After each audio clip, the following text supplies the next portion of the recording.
Dal vada. Veg dal vada.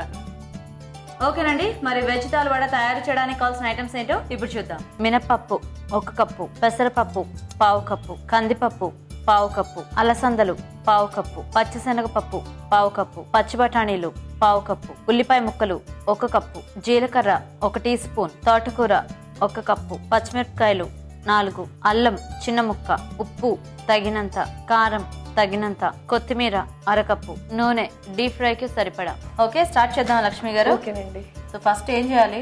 Veg dal vada తయారు చేయడానికి ముందుగా 4 hours బిఫోర్ మినపప్పు, కందిపప్పు, పచ్చిపప్పు, పెసరపప్పు, అలసందలు కలిపి నానబెట్టుకొని తర్వాత సాల్ట్ వేసి మిక్సీ వేసుకోవాలండి.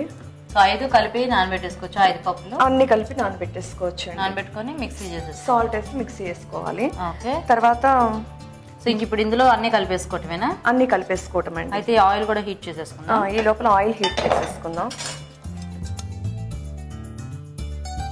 ఓకే, ఆయిల్ డీప్ ఫ్రైకి సరిపోయినంతగా పోయాలండి ఆయిల్.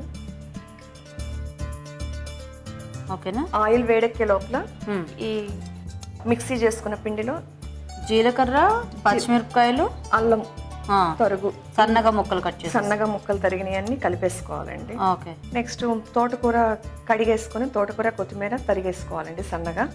అది కూడా దీనిలో కలిపేసుకోవాలి.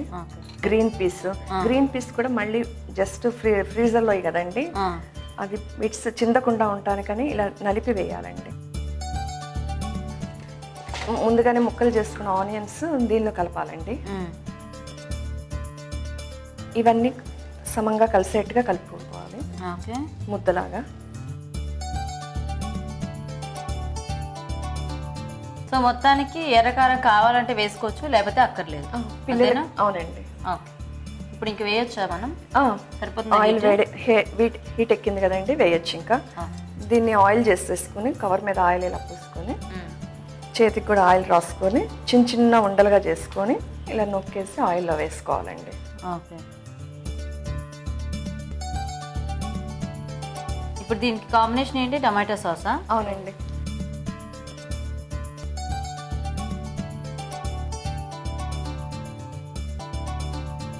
చూసారు కదా, వేడివేడిగా వెజ్ దాల్ వడలు రెడీ అయిపోయాయి.